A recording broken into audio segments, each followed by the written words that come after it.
Well, that certainly was an episode.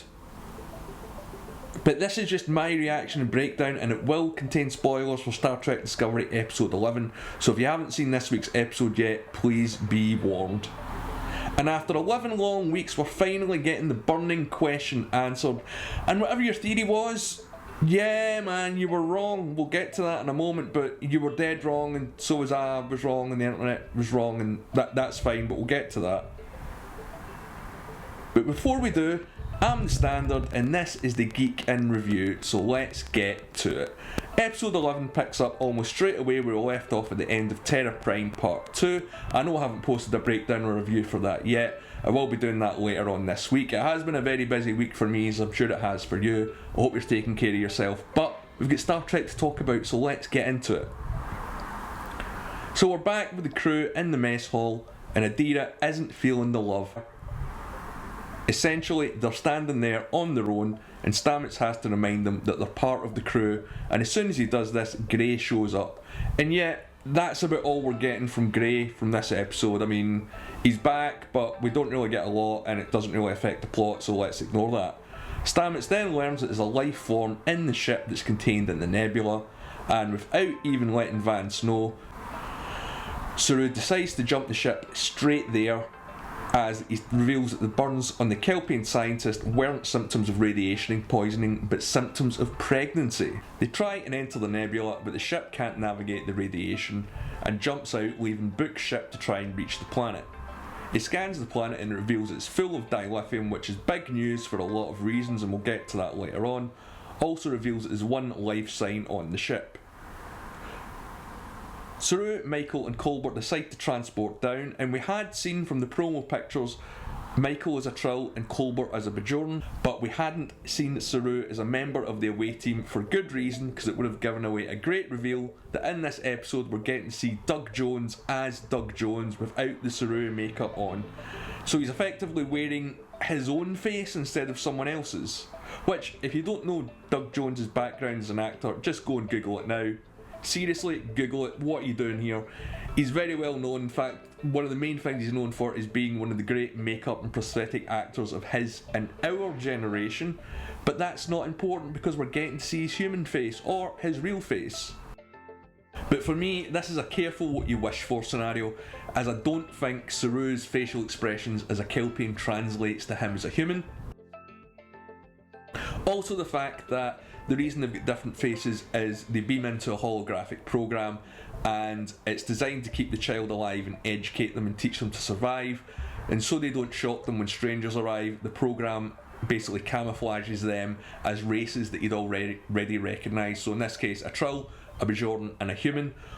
Although it doesn't account for the fact that Saru's still about 7 foot as a human, and he also makes reference to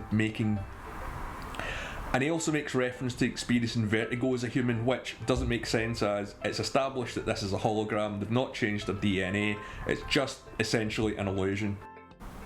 So basically the ship is the same storyline as the alien child from the Next Generation episode Human Imperfect, but anyways, they've got different faces just as a way of introducing themselves so they don't appear there's anything that might scare them off.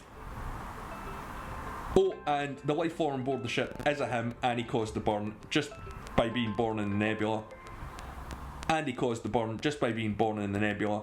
I'm kind of simplifying it a little bit, but the way Colbert explains it is essentially a lot of random factors have come together, and when this guy gets scared and screams, that's what causes the burn. So yeah, whatever your theory was, I bet it wasn't that. And of course, there's a hollow manifestation of a monster there to scare him just to make sure that he does scream as well. And while all this is going on, Discovery, under Tilly's command, is having to put some repairs in action before they can jump in and rescue the away team. They detect an incoming ship and realise pretty quickly that it's Ozira. Instead of fighting them directly, one of the snazzy new features that we've learned Discovery has since the upgrade is a cloak. So they decide to hide and carry on repairs, because not only is the away team in the nebula, so is a shit ton of dilithium, which, you know, everyone in the galaxy needs at the moment. Both ships are forced to decloak when away from the nebula, which, you know, was a scream caused by a scare Kelpian, which caused the burn. Don't try and think about it, just don't try and think about it. Anyway, Book takes his ship back in to try and rescue the away team, and Adira stows away. They've got the radiation meds needed to survive, and oh, I did forget to mention that the away team need regular injections to survive the radiation in the nebula, and they've no longer got access to them. And the reason I forgot about that is because, you know, a screaming Kelpian destroyed the galaxy. Saru asks Michael to stay on the ship while he deals with the situation on board Discovery outside the nebula, but she manages to convince him to stay as he's far too attached to the Kelpian to see clearly. Now, I'll discuss this more in my review of the episode, but it's a bit of a dick move, isn't it? I guess we will be seeing Captain Burnham next season after all. Hugh also wants to stay because he remembers what it's like to be trapped because, you know, he was dead and everything from season 2. Before Michael and Book can get back on board the ship, Osira takes Discovery and she seems to place some sort of mind control device on Stamets and wants to jump the ship directly back to Starfleet headquarters. And that's where we are. So yeah, the burn was caused by a sort of alignment of events that manifest in this one being. We've not got a full explanation of it yet, but that's going to be coming next episode, no doubt. There's a lot to take in here, man. There's a lot going on, and not all of it is particularly great in my opinion, but this is just my breakdown of the episode.